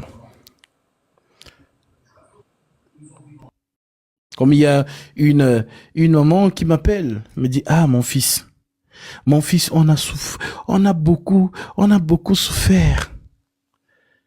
On a marché partout. Nous sommes allés même jusqu'au Ghana. Mon fils, non, tu prêches la vérité. Parce que quand tu prêches, les Écritures sont là. Et c'est comme si nous, on n'avait pas les yeux. Pourtant, on a les Bibles chez nous.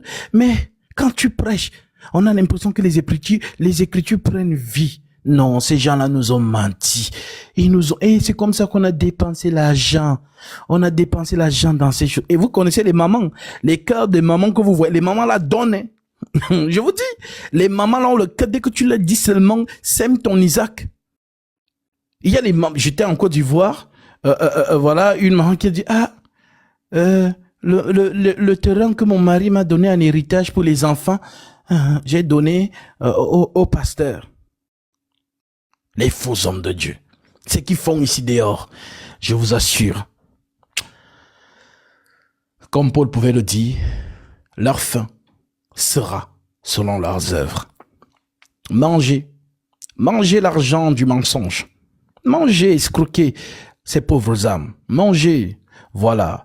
Habillez-vous de pourpre et d'écarlate, ayez justement les montres de dernière génération, les grosses voitures, les jets privés, ayez, mangez.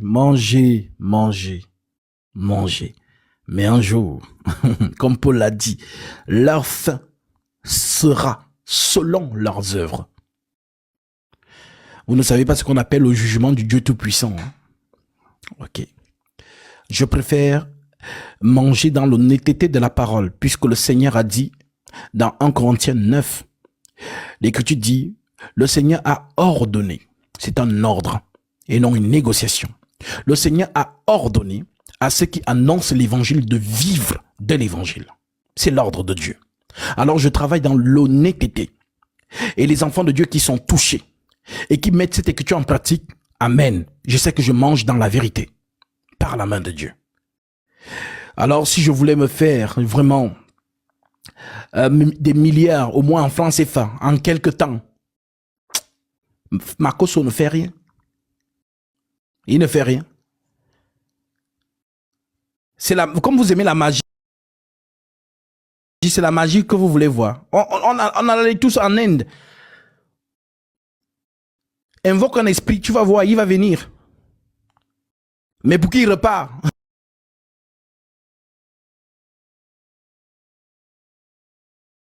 Je t'annoncerai des grandes choses, des choses cachées que tu ne connais pas. Même les démons, ils vont venir. Mais les faire repartir, c'est ça qui est dangereux. Tu m'as appelé et je suis venu. Tu veux quoi? Ok. Là, je dois partir. Oui, mais pas. Non, ça ne se passe pas comme ça. Tu dois payer mon carburant. C'est là que vous commencez à comprendre que les choses c'est-à-dire ce qu'on appelle la démonologie. Vous rigolez avec ça? Ce sont des choses réelles. Hein? Ce sont des choses réelles. Ce sont des choses. Et la monnaie d'échange, ce sont les âmes. Apocalypse 15, verset 18. Je vais lire ça.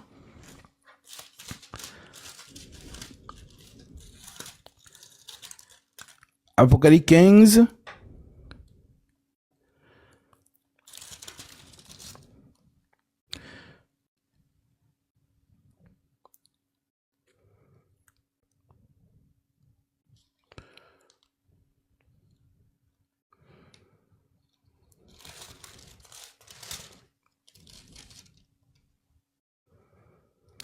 Je prends Apocalypse 18, verset 15. Les marchands de ces choses qui se sont enrichis par elles se tiendront éloignés dans la crainte et dans son tourment. Ils pleureront et seront dans le deuil. Ils diront malheur, malheur, la grande ville qui était vêtue de fin lin, de pourpre, d'écarlate et parée d'or, de pierres précieuses et de perles. En une heure, tant de richesses ont été détruites. Et tous les pilotes, tous ceux qui naviguent vers ce lieu, les marins et tous ceux qui exploitent la mer, se tenaient éloignés.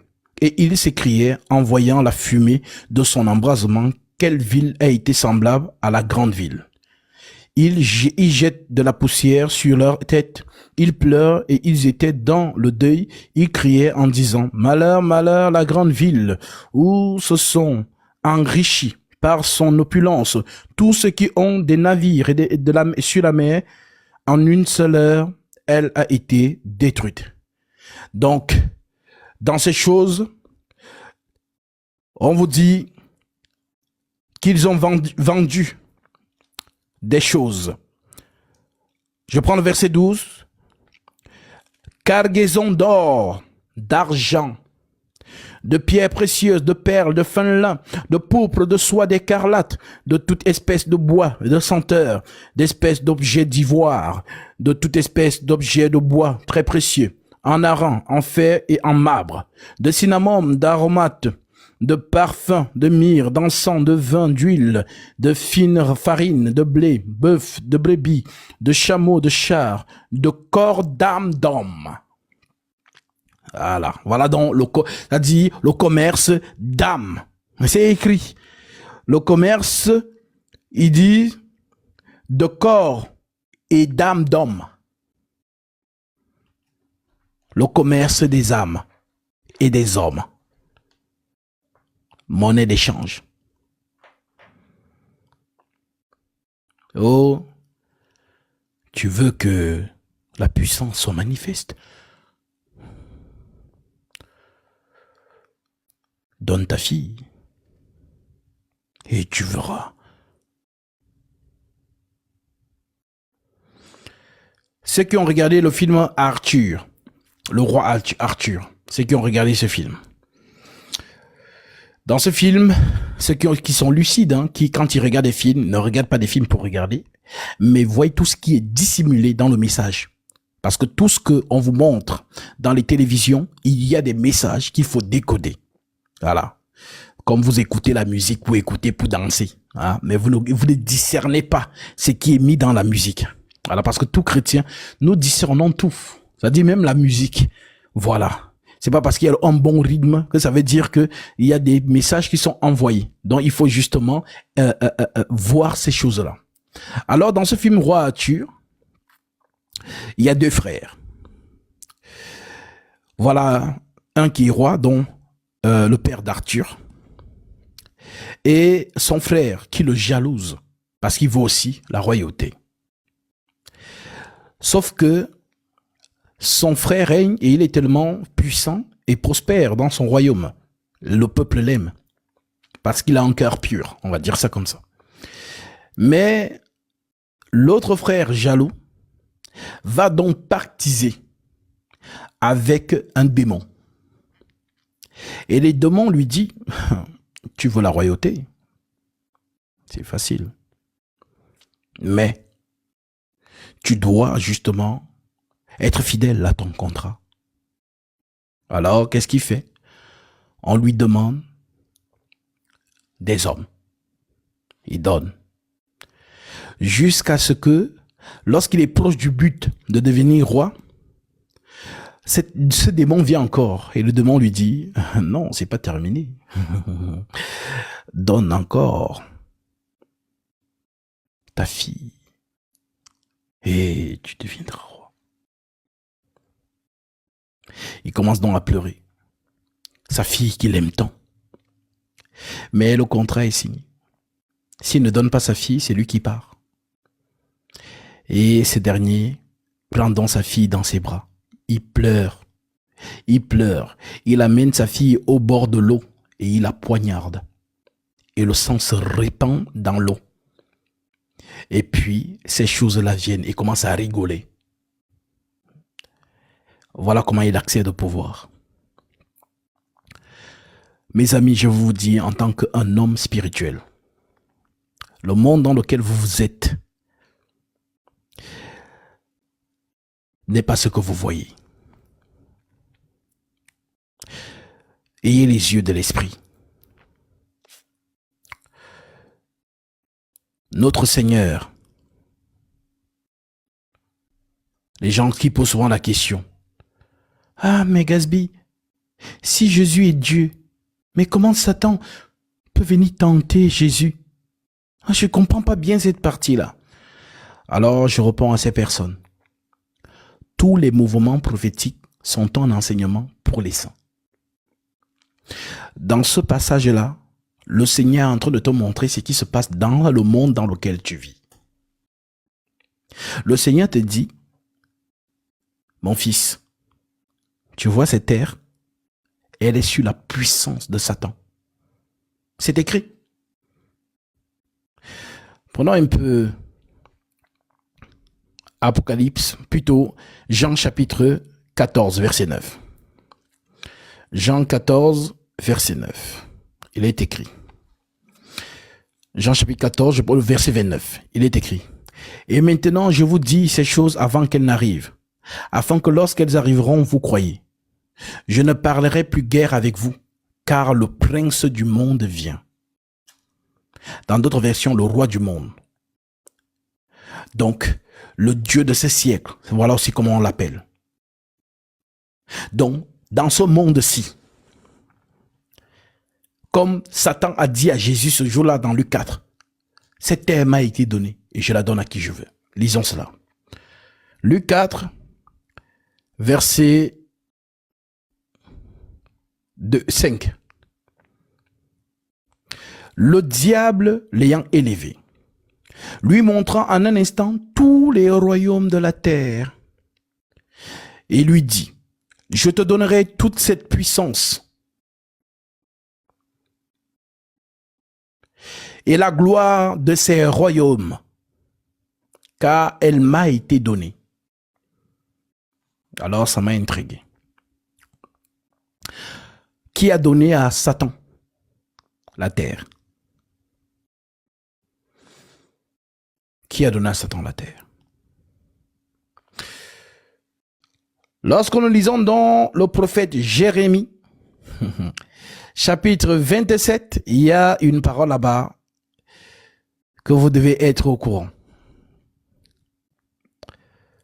Pour ceux qui ne lisent pas. Jérémie 27. Nous sommes au verset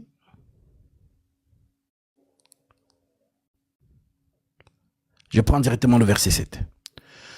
Toutes les nations lui seront soumises, à lui, à son fils et à son fils, jusqu'à ce que le temps de son pays arrive et que des nations puissantes et les grands rois la servissent. Je reprends le verset 3. Envoie les rois d'Édom, les rois de Moab, les rois des enfants d'Ammon, les rois de Tyr et aux rois de Sidon, par les envoyés qui sont venus à Jérusalem auprès de Sédécias, roi de Juda, et à qui tu donneras mes ordres pour leur mettre en disant, ainsi parle l'Éternel des armées, le Dieu d'Israël. Voici ce que vous direz à vos maîtres. C'est moi qui a fait la terre. C'est moi, l'Éternel, qui a fait la terre. Oui. Par ma grande puissance et par mon bras étendu. Et je donne la terre à qui cela me plaît, dit l'Éternel. Vous bloquez là. Et on revient dans le cadre. Verset 5. Le diable l'ayant élevé, lui montrant à un instant tous les royaumes de la terre, et lui dit, je te donnerai toute cette puissance et la gloire de ces royaumes, car elle m'a été donnée, et je la donne à qui je veux.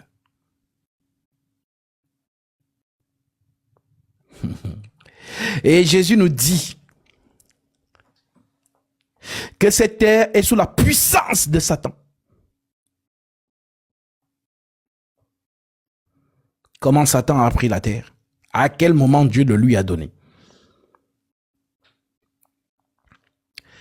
Dès lors que l'homme a désobéi au travers de sa femme, la mort est entrée. On dit que la mort règne. Alors, le Seigneur, par ce passage, te montre à toi, mon fils, pour avoir une place sur cette terre, sur le toit du monde, il faut faire allégeance. Je répète, mon fils, ma fille, si tu veux une place sur cette terre, il faut faire allégeance. Voilà le message que ce chapitre envoie.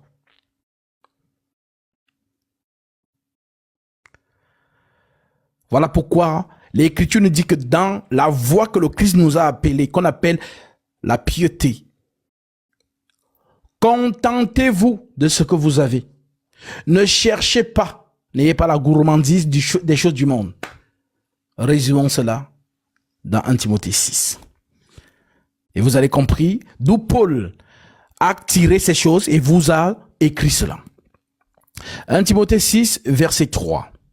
L'apôtre Paul dit, si quelqu'un enseigne des fausses doctrines et ne s'attache pas aux saintes paroles de notre Seigneur Jésus-Christ et à la doctrine qui est selon la piété, il est enflé d'orgueil, il ne sait rien, il a la maladie des questions oiseuses et des disputes de mots, d'où naissent l'envie, les querelles, les calomnies, les vaines soupçons, les vaines discussions d'hommes corrompus d'entendement, privés de la vérité et croyant que la piété est une source de gain. C'est en effet une grande source de gain que la piété avec le contentement. Car nous n'avons rien apporté dans ce monde. Il est évident que nous n'en pouvons rien emporter. Si donc nous avons la nourriture et le vêtement, cela nous suffira. Mais ceux qui veulent s'enrichir tombent dans la tentation et dans le piège et dans beaucoup de désirs insensés et pernicieux qui plongent les hommes dans la ruine et la perdition. Car l'amour de l'argent est une racine de tous les maux. Et quelques-uns, en étant possédés, se sont égarés, loin de la foi, et se sont jetés eux-mêmes dans bien des tourments. C'est quoi se jeter eux-mêmes dans bien des tourments? Ça veut dire quoi? Tu veux devenir riche? Oh, donne ton fils. Les gens donnent. Donne ta fille, les gens donnent. Rituel, couche d'abord avec ta première fille, les gens font. Et ça ne s'arrête pas. Parce que l'ennemi, il te fait seulement croire que je veux ça. Mais après, ça devient comme un cercle vicieux. C'est ce qu'on appelle donc se sont jetés eux-mêmes dans plein de tourments. Ça veut dire qu'il y a des choses qu'ils doivent justement faire. Ils ne sont pas tranquilles. Ils ne dorment pas. Ils ne savourent pas. Parce qu'ils sont liés par l'ennemi. Oui. À quoi sert à l'homme de gagner le monde, dit le Seigneur, s'il perd son âme? Oui, tu es millionnaire en euros. Tu es même milliardaire. Tu as beaucoup d'argent. Mais est-ce que tu dors? Est-ce que tu dors? Alors, chrétien, chrétienne, le maître dit, la piété, c'est le contentement. Si nous avons la nourriture et le vêtement, cela nous suffira. Maintenant, si vous avez des ambitions plus, il se peut que vous croisiez ce roi sur votre chemin.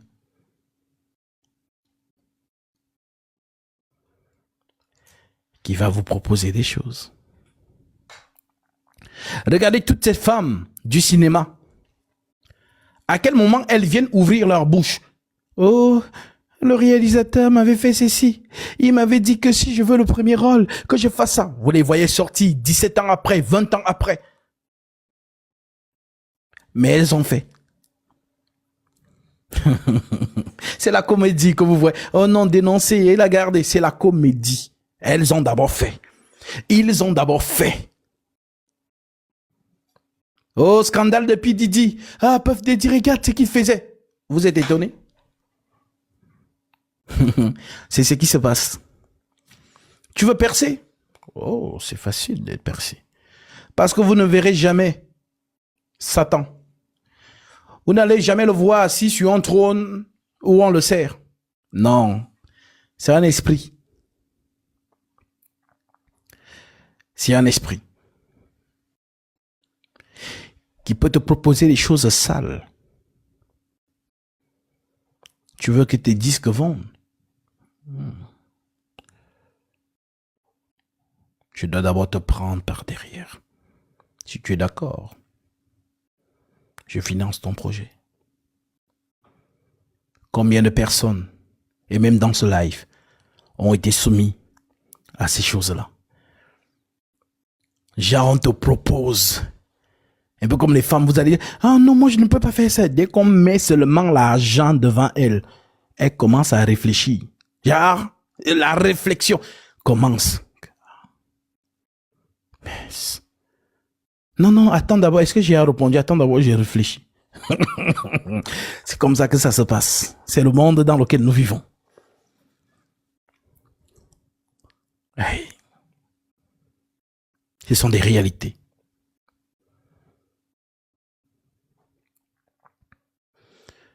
Ce sont des réalités. Et je te dis à toi, si tu es dans ce live, et que tes mains sont liées, parce que tu es entré dans quelque chose que tu ne maîtrisais pas, le Seigneur te permet d'entendre ces paroles aujourd'hui. Si on t'a dit, si tu parles, tu deviendras fou ou folle, répands-toi. Et le Seigneur t'arrachera du feu. Parce que c'est ainsi qu'on menace dans ces choses. Il y a ce qui fait l'actualité en ce moment. Pour les jeunes, MHD, 12 ans d'emprisonnement. Pourquoi? Oh, ils ont tué un jeune homme. Ils n'ont pas fait que le tuer. Mais la manière dont ils ont fait, ce qu'ils ont fait au corps, vous pensez que c'était comme ça? Non, c'est un rituel. On coupe le nez, on coupe la langue, on coupe les parties intimes. C'est un rituel.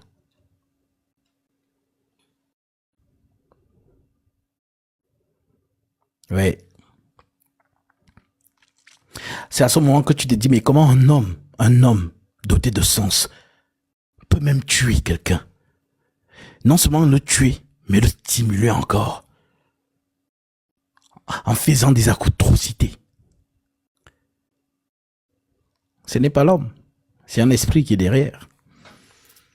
Tu as signé un contrat, tu dois l'honorer. Et tu ne peux plus te rétracter. Voilà ce qu'ils disent. Alors je dis à toutes ces personnes, il n'est jamais trop tard.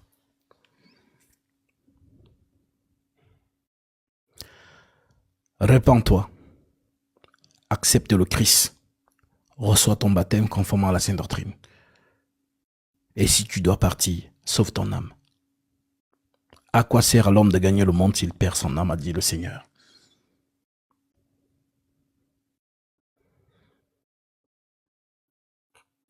Porti porta, ça a chauffé ici dehors. Et tu vas l'entendre, c'est que la femme, oh, comment elle peut faire ça? Genre, le monsieur défait, comment ça? C'est bizarre, comment? Mais attends aussi qu'on te propose l'argent. Et tu vas dire, je ne peux pas faire ça. Attends d'abord. Parce que la jeune fille à qui on propose ces choses, parce qu'on les recrute, hein, vous allez voir sur les réseaux sociaux, il y a une nouvelle tendance là, voilà, qui, depuis un moment. Vous allez voir les filles, elles s'habillent sexy, elles mettent une musique et dansent. Et les gens viennent liker. Vous pensez qu'elle danse parce qu'elle veut danser. Mais en fait, elle est au travail. Puisque tous ceux qui vont venir liker vont aussi aller en inbox. Laisser le message. Et elle va s'asseoir pour voir le résultat de ses danses. Elle va voir toutes les propositions qu'on lui fait. Avec les numéros de téléphone qui vont avec.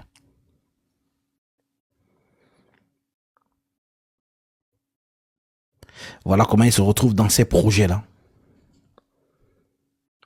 Et d'autres copines qui ébranchent les autres. Ah, vraiment, ma chérie, je vois que ta vie dose, hein. Regarde comment tu... Ah, chérie, tu n'as pas peut-être quelque chose pour moi. Ah, c'est toi, hein. Voilà. Si tu veux, ça peut changer du jour au lendemain. Tu es sûr? Non, il faut bien me dire, hein, si tu es sûr, on part à cette soirée-là. Si tu n'es pas sûr, c'est mieux, tu laisses.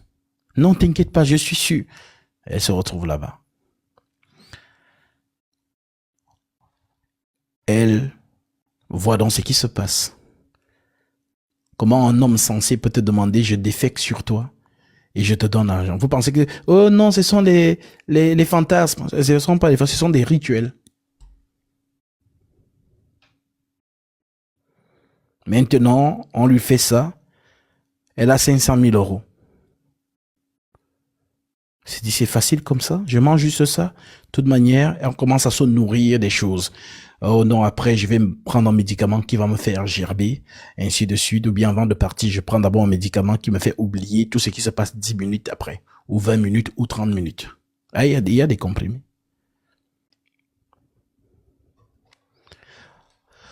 Alors, c'est le monde dans lequel nous sommes. Que ce soit dans la politique. Vous avez entendu les scandales des fausses églises là. Voilà, celui qu'on appelle Aziz, si c'est 90, en Côte d'Ivoire. Il se faisait appeler Maître Salomon.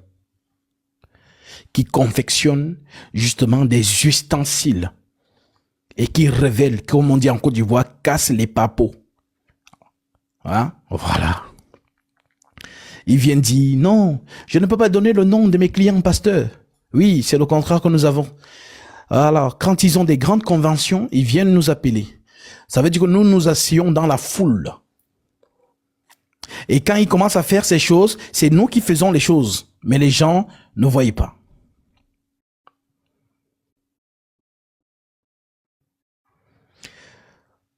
Ressaisissez-vous. Priez sans cesse. Et comme je le dis toujours au sein, l'Écriture dit tout est sanctifié par la parole et la prière. Prenez autorité. Quelqu'un vient chez toi, c'est un étranger, te dit les toilettes sont où? Il part. Toi, tu sais qu'il va faire ses besoins. Mais peut-être il part laisser une antenne.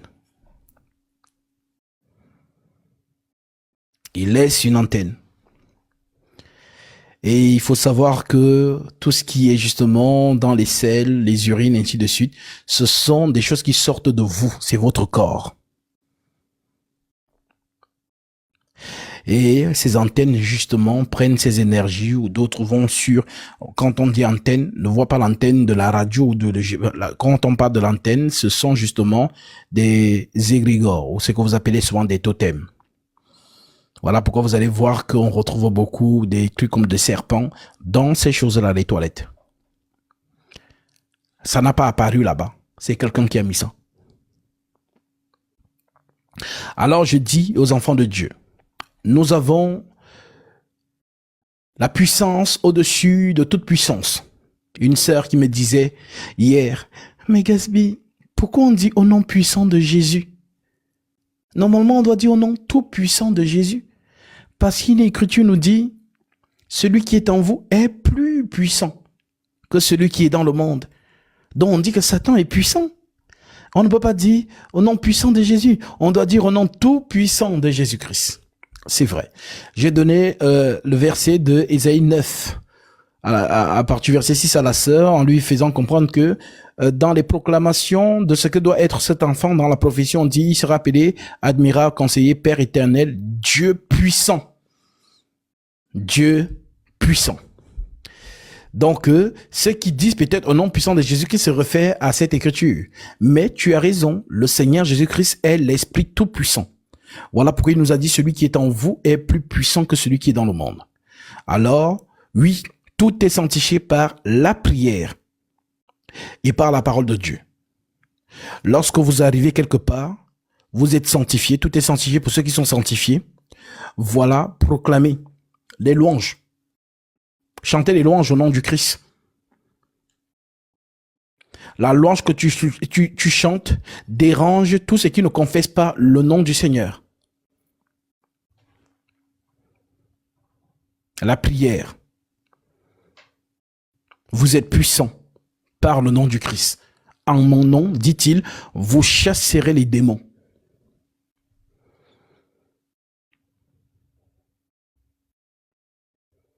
Que celles et ceux qui ont les oreilles pour entendre, entendent. Et que la vérité entre dans tous les enfants de Dieu qui sont encore retenus captifs dans les fausses doctrines. Voilà. C'est ça la vérité. Lorsqu'on vous prêche ces choses, vous vérifiez cela dans les Écritures. Et si vous constatez que ce que la personne vous dit est faux et ce n'est pas conforme à ce qui est écrit, vous avez deux actions à faire. Soit aller vers la personne et lui dire, mon frère, tu as dit telle chose. J'ai vérifié l'Écriture. L'Écriture ne dit pas ça. Voici ce que l'Écriture dit. Tu peux ramener cette personne. Ah, merci beaucoup ma sœur. Merci beaucoup, je n'avais pas vu cette écriture. Amen. Je me repens de ce que j'ai dit. Je proclame que ce que tu as dit est vrai. C'est ça l'écriture, c'est ça la vérité. Amen. Tu as ramené cette personne. Mais si tu lui apportes l'écriture et qu'elle refuse, qu'il refuse, on te dit, justement, sépare toi. Ce n'est pas le même esprit. Car seule l'écriture est la vérité. Seule l'écriture est vérité. Que ceux et celles qui ont les oreilles pour entendre, entendent. Beaucoup se sont attachés aux hommes sentimentalement. Non, c'est mon homme de Dieu. On ne s'attache pas à l'homme. Prophétie de Jérémie, chapitre 17, 5. Maudit soit l'homme qui ne se confie pas. Maudit soit l'homme qui se confie à l'homme et qui prend sa chair pour son appui et détourne son cœur de l'Éternel. On ne prend pas son appui sur l'homme.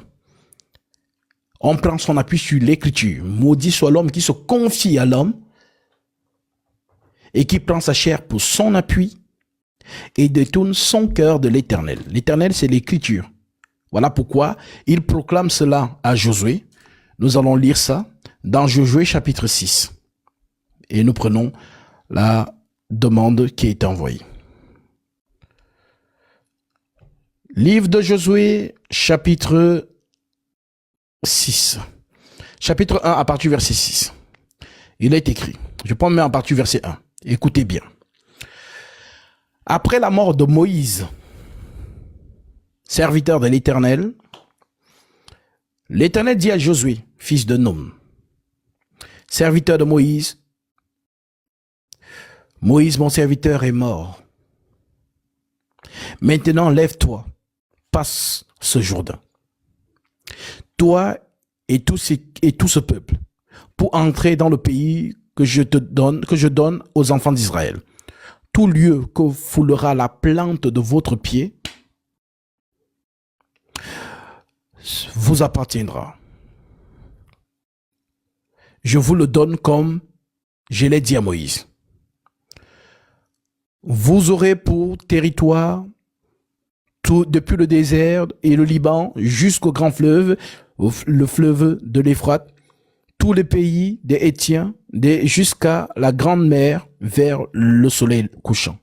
Nul ne tiendra devant toi tant que tu vivras. Je serai avec toi, comme j'ai été avec Moïse. Je ne te délaisserai point. Je ne t'abandonnerai point. Fortifie-toi et prends courage. Et prends courage, car c'est toi qui mettras ce peuple en possession du pays que j'ai juré à leur père de leur donner. Fortifie-toi seulement et bon courage. En agissant fidèlement selon toute la loi que Moïse, mon serviteur, t'a prescrit. Ne t'en détourne ni à droite, ni à gauche, afin de réussir dans tout ce que tu entreprendras. Ça n'a rien à voir avec les entreprises, là où l'argent. Parce que quand on dit tout ce que tu entreprends, les gens voient les entreprises. Non. L'entreprise ici, c'est le projet de Dieu. La mission qu'il donne à Josué. C'est ça l'entreprise de Dieu. Ça n'a rien à voir avec tes entreprises à toi. Alors on lui dit, Verset 7. Fortifie-toi seulement et bon courage en agissant fidèlement selon toute la loi que Moïse, mon serviteur, t'a prescrit. Ne t'en détourne ni à droite ni à gauche afin de réussir dans tout ce que tu entreprendras. Que ce livre de la loi ne s'éloigne point de ta bouche. Médite-le jour et nuit pour agir fidèlement selon tout ce qui est écrit. Car c'est alors que tu auras du succès dans tes entreprises. C'est alors que tu réussiras. Donc, les gens lisent toujours que ce livre de la loi ne s'éloigne point de ta bouche. Médite le jour et nuit. Il s'arrête là. Mais il ne continue pas dans l'écriture qui dit pour agir fidèlement selon ce qui est écrit. Dieu est dans sa parole. S'il a dit A, dis A. S'il a dit B, dis B. S'il a dit C, ne dis pas C, c'est dire. C'est ça, agir fidèlement selon tout ce qui est écrit. Alors, combien font cela aujourd'hui? Qui gardent fidèlement les Saintes Écritures, telles que l'Écriture dit. L'Écriture dit, je ne permets pas à la femme d'enseigner, mais les gens veulent philosopher. Non, en fait, non, voilà, Dieu n'a pas de sexe, hein, Dieu n'a pas de sexe, voilà quoi, l'esprit n'a pas de sexe, ainsi de suite. Alors, montre-moi une écriture où l'esprit dit qu'il est une femme, qu'il est reine. Le Seigneur s'identifie comme le roi, Dieu et non déesse. Donc, si l'Écriture dit je ne permets pas à la femme d'enseigner, pardon, dis la même chose. Car ce qui est dit et ce que tu dis sont un. Mais dès lors que tu veux mettre dedans tes émotions, tes états d'âme, non, à mon avis, moi, ce que je comprends, c'est que, non, chacun comprend comme il veut. Où? Dans ce livre? Non. Dans ce livre, on prend tel que c'est écrit. Surtout en ce qui concerne les épîtres. De Acte 2 jusqu'à la dernière épître de Jude. Ce qui est écrit, c'est ce que je dis. Ce qui n'est pas écrit, je ne dis pas. Que ce livre de la loi ne s'éloigne point de ta bouche. Médite le jour et nuit pour agir fidèlement selon tout ce qui est écrit. Car c'est alors que tu auras du succès dans tes entreprises. C'est alors que tu réussiras. Ne t'ai-je pas donné cet ordre? Fortifie-toi et prends courage. Ne t'effraie point et ne t'épouvante point, car l'Éternel ton Dieu est avec toi dans tout ce que tu entreprendras. Parole de l'Éternel. Que celles et ceux qui ont les oreilles pour entendre, entendent. Que ceux qui veulent faire selon les vains discours des faux hommes de Dieu de ce siècle, ça vous regarde.